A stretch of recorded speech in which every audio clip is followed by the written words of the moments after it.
Good morning, everyone. This morning I'm coming to you from Llandudno, in the Cape, and on my morning ride, I'm about halfway at the moment. I've been thinking a bit about human change and how hard it is for us to change, and thinking of a couple of models that I often use when dealing with change. Now, often we find ourselves in a place of life, hopefully not too often, mind you, but we find ourselves in a place of life where we have to do something. We have to, find a new job, change a relationship, or something as extreme as finding another country to live in. And perhaps in today's talk I'll use that as a metaphor. Now, whenever we start thinking of change and having to do something, go somewhere, we become anxious. And there's this thing I call the voice in the head. It's known as a critical voice, which kicks in. And when we need to change, it starts saying, no, it won't be as nice as what I have now. All these bad things are going to happen if I do this change. And then we become quite anxious and we avoid the change, which again, it doesn't make things easy for us because we keep vacillating back and forth and feeling anxious.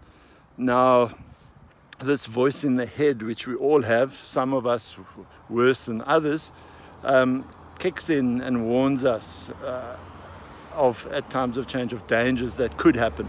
But the problem with this voice is it's often much louder than it should be. And it seems to perpetuate on the negative, not the positive. Now, I often refer to a little story, a very well-known story known as the Three Billy Goats Gruff. If you know it, then picture it. If you don't, just think of a bridge over a river, and that river is a place we have to cross to change. And sitting under this bridge is a large monster that seems to verbalize all the things that could go wrong if we cross that bridge. In the story of the Three Billy Goat Gruff, that troll under the bridge says, "Oh, I'm going to eat you," and then the billy goats are afraid to cross. But in our case, whenever we want to cross this bridge of change, that voice comes out and tells us, "Ooh, if I go and want to study further, I'm too old," or "if I change country, it won't be the same as this country," and so it goes on. So what I often do at times of change is, in order to cross that river, we have to both see, in the place where we currently are, what are the things that are pushing us. We call them, what are the disturbances. So, for example, let's use the metaphor of changing country. That's quite an easy one to refer to.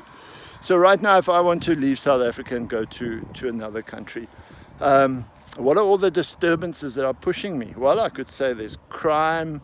Right now I'm worried about the future. I'm worried about the education system for my children.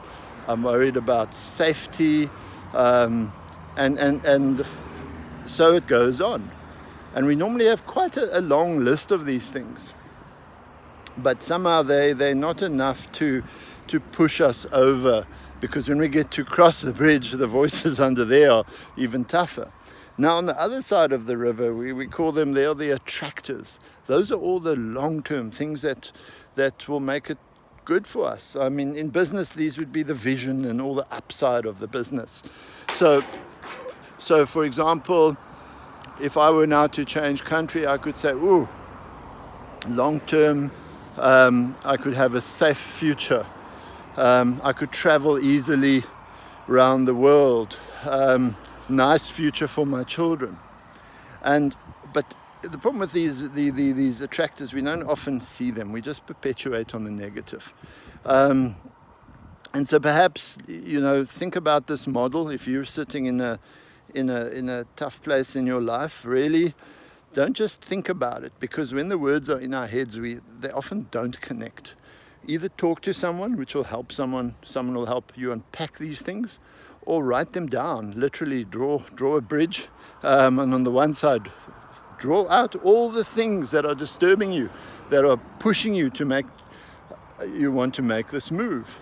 And then always look at the other side and look at what's the long-term vision. What are the good things that could happen if you do this move? And this is what's interesting in change. If for example, it was a case of moving country, as you draw this out for your change to the new country, you might also start seeing, but actually, if I look at the long term for South Africa, well, there's such good things that could happen. We can change, we can get to that rainbow nation. We're back in a place of fighting corruption, and perhaps there's a good future too. But you need to unpack these things. Similarly, for organizational leaders, this is why it's so key to engage and involve all your staff, so they too can see what are the disturbances, what are the things in the organization that we need to do, and why do we need to change to stay relevant. And then also, what's the upside? What's our purpose? What's our vision? What difference are we going to make for ourselves, for society?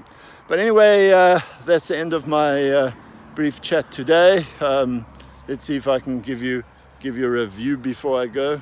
If we look down here, we'll see London over there, and then the sea running the whole way around. And I'm back off on that direction now. And have a lovely day.